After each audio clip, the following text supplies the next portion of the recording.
नाशिक जिल्ह्यामध्ये सुरू असलेल्या मुसळधार पावसाचा मोठा फटका आता निफाड तालुक्यामधल्या चांदोरी गावाला सुद्धा बसलाय। गोदावरी नदीच्या पाणी पातळीमध्ये मोठी वाढ झाली आहे। नदीचं पाणी हे चांदोरी गावामध्ये शिरलेलं आहे। संपूर्ण गावाला अक्षरशः पुराच्या पाण्याचा वेढा पडलाय। गावातील अनेक घरांमध्ये तसंच दुकानांमध्ये पुराचं पाणी शिरल्यानं नागरिकांची मोठी तारांबळ सुद्धा उडते। काही भागांमध्ये घरांमध्ये पाणी शिरलं। जवळपास 400 नागरिकांना सुरक्षित ठिकाणी स्थलांतरित करण्यात आलंय। प्रशासनाच्या वतीनं नागरिकांना सतर्क राहण्याचं आवाहन सुद्धा केलं गेलंय आणि गरजेनुसार आणखी नागरिकांना सुरक्षित स्थळी हलवण्याची कार्यवाही सुरू आहे। रात्री चांदोरीमध्ये अचानक आलेल्या पावसामुळे चांदोरी गावामध्ये पाणी घुसलं आहे आणि काही घर स्थलांतर करण्यात आले। आपल्यासोबत महिला आहे, काय सांगाल तुम्ही किती वाजता आले? आम्ही रात्री 4 वाजता आलो।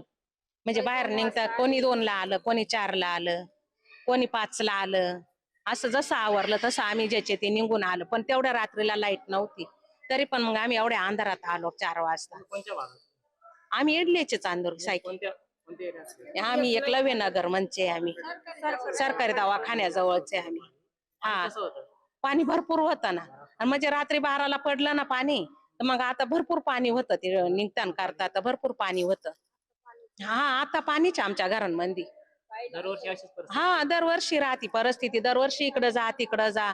एक वर्ष आम्हाला तिकडं जानकी लॉन्सला शूट केलं होतं। आता इकडं म्हणजे काय टायमाला इकडं करते, काय टायमाला असं लांब लांब करीत। तर मग अशीच परिस्थिती आमची दरवर्षी। कधी येतं जेवायला तर कधी येतं नाही, असं जेवायला आम्हाला टायमावर येत नाही। आता आम्ही रात्री 2 ला येले, आमचे घर बुडून जायले पाण्यामध्ये। अंगावरच्या कपड्यावरचे येले आम्ही। आता गेले इकडं पोरं एवढे बी इडच होतो। आम्ही 2 लाच येले इड, अंगावरच्याच कपड्यावर येले आम्ही। समजा दप्तर सुद्धा आणले नाही शाळाचे। पुढे न्यूज साठी संतोष वाटा, चांदोरी, नाशिक।